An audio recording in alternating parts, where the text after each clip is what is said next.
The top stories.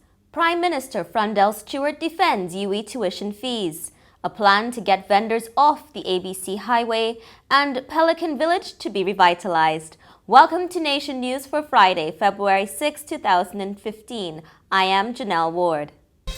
No matter where you are in the world, at home or abroad, Nation News keeps you connected with what's happening in Barbados through our website, video newscast, and online e-papers.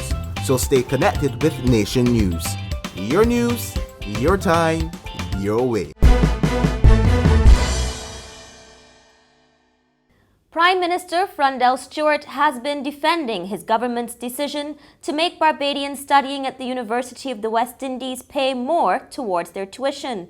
Delivering the Democratic Labour Party's weekly lunchtime lecture on Friday, he said nobody should consider the decision unreasonable in 2015.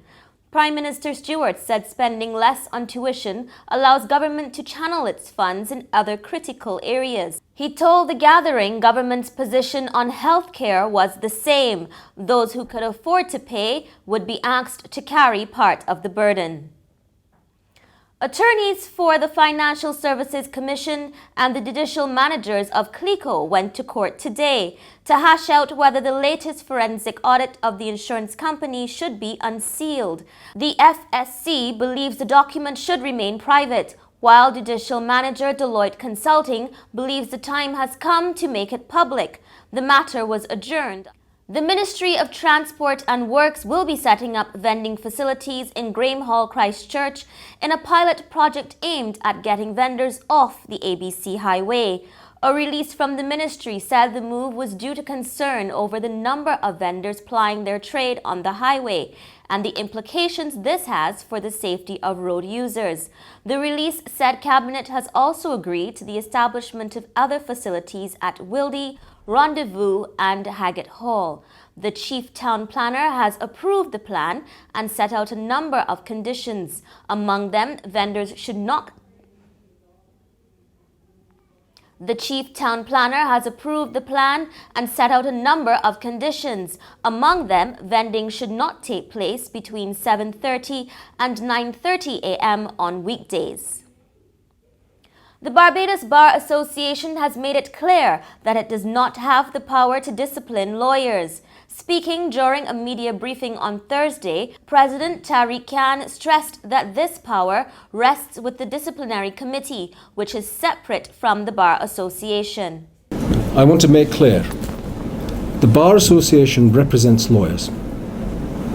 It is a professional body, and those who practice in this country must be members of the Barbados Bar Association. The disciplinary committee is not part of the Barbados Association. It is a separate body that has been set up to deal with complaints from members of the public against those who practice law. It is chaired at the moment by Ms. Marguerite Woodstock Riley, who is assisted by a number of other lawyers. The work they do is voluntary. Let me emphasize that. This is unpaid work to deal with a tremendous backlog of complaints. Historian Professor Sir Henry Fraser believes Barbados has failed to capitalize on the UNESCO World Heritage designation of historic Bridgetown and its garrison. Noting that he had seen some shifts in the way the country is marketed, he lamented that he said 4 years after receiving the inscription, the country is yet to make the most of its rich history. Sir Henry was speaking during the launch of the book Island in the Sun, The Story of Tourism in Barbados at the Barbados Museum on Wednesday night. Pelican Village will be coming alive from next month. According to Commerce Minister Donville Innes, the planned revival will see the craft centre become a hub for the cultural arts. It is a collaboration between the Ministry, Barbados Investment and Development Corporation, and the National Cultural Foundation. Mr. Innes made the revelation on Friday during a Black History Month exhibition. He stressed the need for local culture to be passed on to young people. Local and regional gynecologists and general surgeons have been getting some expert insight into minimal invasive surgery with Friday's staging of the inaugural minimal invasive surgery course. Obstetrician and gynecologist Dr. Garth McIntyre spoke to Nation News. Minimally invasive surgery is doing major surgery through small incisions in the abdomen, and we can do almost any abdominal procedure that way. So from a gynecological point of view, it can be something as simple as sterilization, which is clipping tubes, dealing with ectopic pregnancies, removing ovarian cysts, doing hysterectomies. We also do minimally invasive surgery to deal with pathology inside the uterus, such as people with fibroids inside the uterus or little polyps in the uterus that might be causing bleeding. This has been a collaboration between the University of the West Indies and the Society of Obstetricians and Gynecologists of Canada. So we brought experts in the field who do these courses internationally. They've come down to Barbados to bring the first world information to us. In sport, Barbados Pride were invited to bat first against Leeward Islands Hurricanes when the fifth round of the WICB's Professional Cricket League competition resumed on Friday.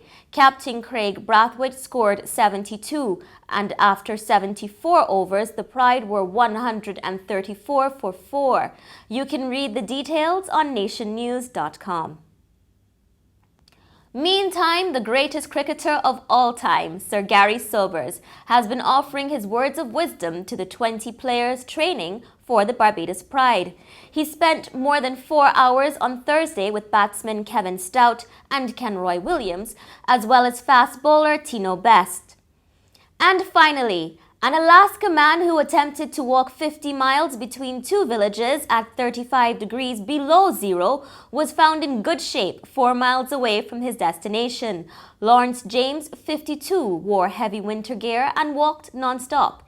He told searchers he didn't get coal in the long stroll. His family sent a search party after him because of the cold temperatures and the fact that he was not completely sober. That's the Nation News for Friday. For more, log on to nationnews.com as well as YouTube, Facebook and Twitter. Remember to pick up your papers over the weekend or subscribe to our e-newspaper. Thank you for joining us. Have a good weekend.